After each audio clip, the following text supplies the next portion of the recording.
Українці, українки, усі наші захисники і захисниці. Ukrainians, all our defenders. Finally, we have the specifics about the European Union's sixth sanction package on Russia for this war. The package was agreed.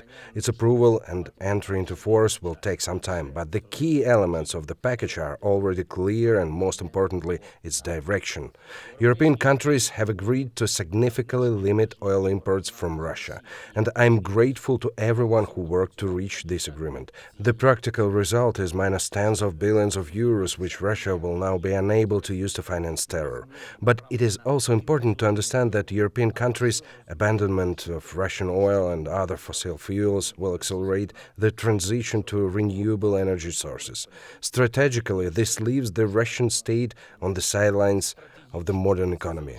With such an aggressive policy and, of course, isolation from civilized world, Russia simply will not be able to adapt. So it will lose economically.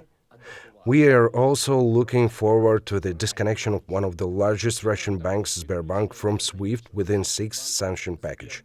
Finally, there is a cessation from broadcasting of Russian disinformation channels in Europe and new personal sanctions. We will also work on new restrictions against Russia for this war. As soon as the sixth package starts working, we will start preparing the seventh. After all, there must be no significant economic relations of the free world with the terrorist state. I discussed further sanctions policy of the European Union with the President of Slovakia, Zuzana Chaputova. I am grateful to her, a true friend of Ukraine, for today's visit to Kiev, for substantive negotiations and for inspiring speech in the Verkhovna Rada. From the first days of the full-scale war, Slovakia has become one of our most important defense partners, and we will continue this cooperation. We also talked today about Ukraine's European movement. Mrs. Susanna personally helps accelerate the integration of our state, and we will always be grateful for that. We are also preparing solutions for the more effective management of processes at the borders of our states, in particular joint customs control. At the beginning of her visit to Ukraine, the President of Slovakia visited Irpin and Borodyanka and saw with her own eyes the destruction caused by the Russian army. Anyone who sees this for themselves no longer need to be persuaded why Russia must bear maximum responsibility for this war.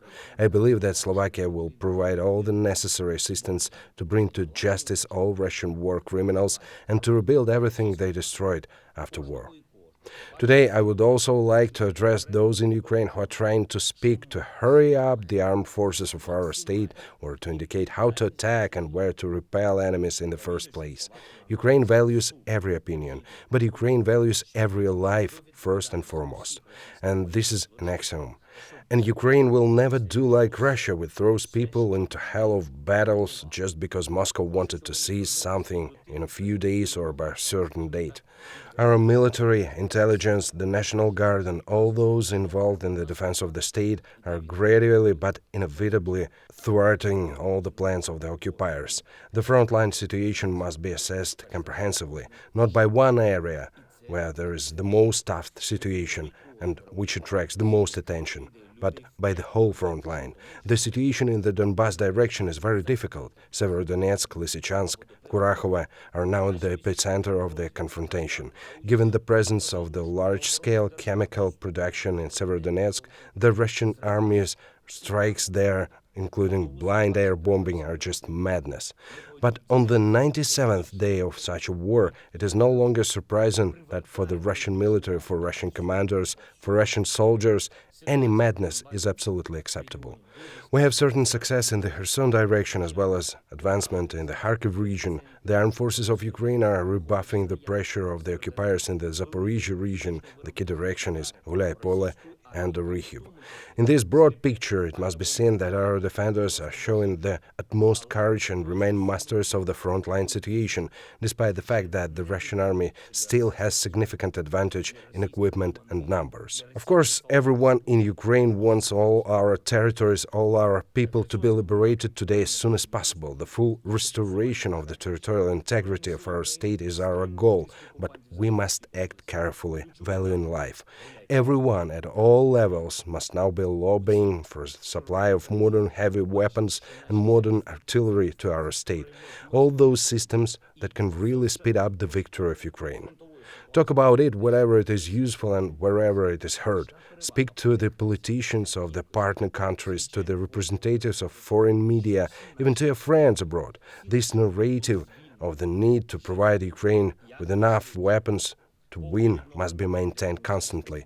I work for this every day. I signed a new decree on awarding our heroes. 215 combatants were awarded state awards, 17 of them posthumously. Eternal memory to everyone who gave life for Ukraine. Eternal glory to all who are fighting for our independence. Glory to Ukraine.